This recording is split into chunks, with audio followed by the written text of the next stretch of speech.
کہتے ہیں کہ ایک گاؤں میں بشیر اور سلیمہ نام کے میاں بیوی رہا کرتے تھے۔ ایک دن موسم نہایت خوشگوار تھا۔ نیلا آسمان، ہلکی ہلکی ٹھنڈی ہوا اور ایک عجیب سی تازگی فضا میں گلی ہوئی تھی۔ بشیر اپنی چھت پر بیٹھا پتنگ اڑا رہا تھا اور سلیمہ اس کے پاس بیٹھی خاموشی سے اسے دیکھ رہی تھی۔ سلیمہ مسکراتے ہوئے کہتی ہے، دیکھو بشیر، یہ جو پتنگ ہے نا، فرض کرو یہ میں ہوں اور یہ جو دھاگا ہے یہ تم ہو۔ میں آسمانوں کی بلندیوں کو چھونا چاہتی ہوں، اڑنا چاہتی ہوں، کچھ بننا چاہتی ہوں، مگر تم ہو تو مجھے روک لیتے ہو، کہتے ہو یہ نہ کرو، وہ نہ کرو۔ یہ دھاگا ہی تو ہے جو مجھے اڑنے نہیں دیتا۔ اگر یہ نہ ہو تو میں تو آزاد ہواؤں میں اڑ سکتی ہوں۔ بشیر نے سلیمہ کی بات سنی، کچھ لمحے خاموشی سے سوچتا رہا، پھر ایستگی سے مسکرا کر دھاگا کاٹ دیا۔ پتنگ آزاد ہو گئی، کچھ لمحے خوب جھوم جھوم کر اڑی، پھر اچانک ڈولنے لگی، لڑکھڑائی اور ایک جھٹکے سے زمین پر جا گری۔ جیسے ہی پتنگ زمین پر گری، بچے، لڑکے، گلی کے لوگ دوڑے، کسی نے پر کھینچے، کسی نے کاغذ چاک کیا، اور اسی طرح پتنگ ریزہ ریزہ ہو گئی۔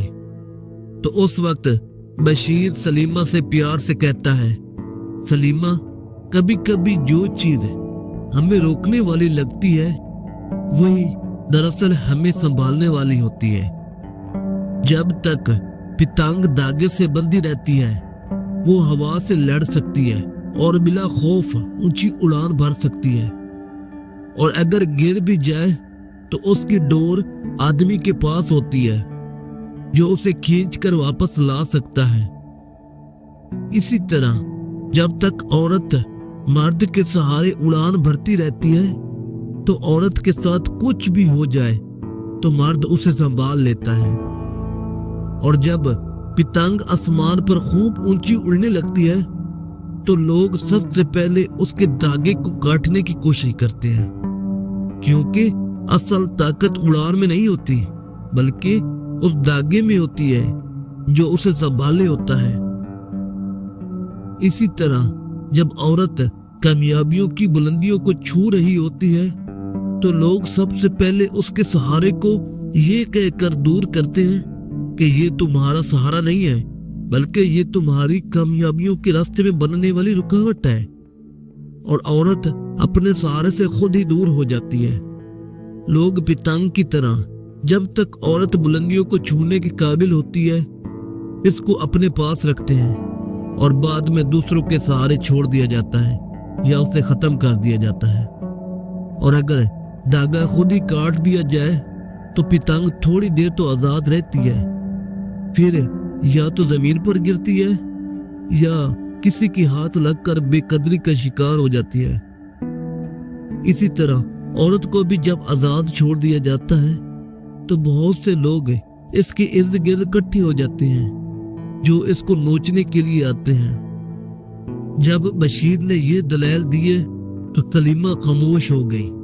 اس کی آنکھوں میں نمی تھی مگر دل میں ایک گہرا سکون۔